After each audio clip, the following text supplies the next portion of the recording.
বিজয়ের মাসে আজকে আন্ডার 19-এর একটা টিম, বাংলাদেশ টিম আন্ডার 19, ওরা এশিয়ান ক্রিকেট কাউন্সিলের যে খেলাটা আছে এটা শিরোপা আজকে জয় করলো।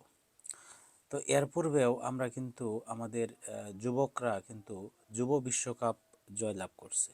জয়লাভ করার পরবর্তীতে আমরা দেখছি কি যে এই ক্রিকেট টিমের কোনো প্লেয়ার বা পরবর্তীতে খুব বেশি প্লেয়ার আমরা দেখতে পেলাম না আমাদের ন্যাশনাল টিমে। আমাদের ছোট ছোট টিমগুলা থেকে ভালো ভালো প্লেয়ার যেন পরবর্তীতে উঠে আসে এই প্রত্যাশা আমাদের সকলেরই থাকে।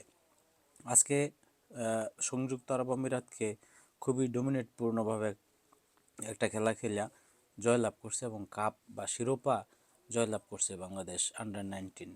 কিন্তু এই যে আন্ডার 19-এ যারা আজকে খেললো, এই শিবলি নামে একটা ছেলে 129 রান করলো, বা আরও যারা আছে অনেক ভালো বল করছে বা ভালো রান করছে, 50 করছে দুইজনেরও।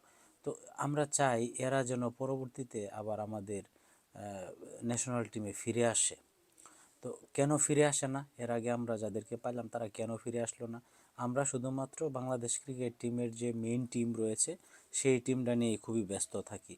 তো এরা এরা অবশ্যই ভালো খেলতেছে দেখেই বাংলাদেশকে একটা শিরোপা নিয়ে আসতে পারছে বা শিরোপা নিয়ে আসছে। কিন্তু এরা কেন টিকে না পরবর্তীতে? কিসের অভাব? এই যে বাংলাদেশ ওমেন যে মহিলা ফুটবল টিমটা রয়েছে, বাচ্চা মেয়েরা এখন ভালো খেলতেছে, সিঙ্গাপুরকে ওই দিন হারাইলো এবং লেবাননের সাথে ড্র করলো। তো এই টিমগুলাকে এদেরকে নাকি আবার বেতনও দেওয়া হয় না। বাংলাদেশ ওমেন ক্রিকেট টিমের প্লেয়াররা ভালো করলো, পাকিস্তানকে হারালো, ইন্ডিয়াকে হারালো, এদেরকে নাকি বেতনও আবার এদেরকে দেওয়া হয় না সঠিকভাবে। এই যে একটা বৈষম্য, বাংলাদেশ ক্রিকেট টিমের ভালো ভালো প্লেয়াররা হাজার হাজার কোটি টাকার মালিক, আবার সেম ওমেন টিমের প্লেয়াররা বেতন পাচ্ছে না। বাংলাদেশ মেইন টিমের প্লেয়াররা হাজার হাজার কোটি টাকা কামাই করতেছে, আবার আন্ডার 19 বা আন্ডার 17 বলি বা আমাদের এসপি যারা আছে এখানে যারা ভালো পারফরমেন্স করতেছে এরা ঠিকমতো টাকা পয়সা পাচ্ছে না বা রক্ষণাবেক্ষণ পাচ্ছে না। তাহলে এরা এই যে আজকে যারা খেলা জয়লাভ করলো, এরা কি পরবর্তীতে বড় হওয়ার পর কি খেলা ভুলে যায়? তো আমাদের কিন্তু সাধারণ মানুষের মনে এই প্রশ্নটা জাগতেই পারে, এরা কি তাহলে পরবর্তীতে খেলা ভুলে যায় যে এরা পরবর্তীতে ন্যাশনাল টিমে কেন চান্স পায় না? নাকি এখানে কোনো অন্য কোনো দৈব দৈব শক্তি আছে যে যে দৈব শক্তির বলে তারা পরবর্তীতে ওইখানে আর চান্স পায় না? অন্য কোনো দৈব শক্তি এখানে অন্য কাউকে নিয়ে নেয়, যারা বিভিন্ন খেলায় যায় ডাক মারে। এই যে আমাদের কয়েকজন স্যার আছে বাংলাদেশ ক্রিকেট টিমে, এরা ডাক মারতেছে খালি, এরা যে গতিতে আসে আবার ওই গতিতে ডাক মেরে আবার ডাকে ফিরে যায়। তো এই যে ডাক মারা প্লেয়ারদেরকে বাদ দিয়ে যদি আমরা যারা খেটে খাওয়া মজুরের ছেলে যারা আছে, যারা ভালো প্লেয়ার বা যারা ভালো কোনো ফোন কল আনতে পারেন না বিসিবির প্রধান বা কর্মকর্তাদের কাছে, যাদের কোনো ফোন নাই, মামা খালু নাই, তো তাদেরকে দিয়া যদি খেলানো হয় তবে আমি মনে করি বা আমরা সাধারণ নাগরিক দেশের যারা আছেন তারা মনে করে যে দেশটার একটা বাংলাদেশ ক্রিকেট টিম তা অবশ্যই ভালো কিছু করবে।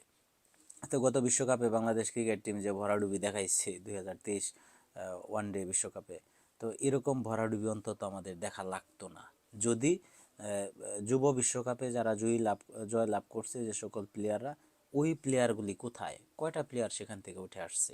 তারা কি খেলা ভুলে গেছে নাকি খেলা ছেড়ে দিছে, অন্য কোনো প্রফেশনাল চলে গেছে? তারা কি গার্মেন্টসে চাকরি করতেছে এখন, নাকি রিক্সা চালাইতেছে, অটো চালাইতেছে?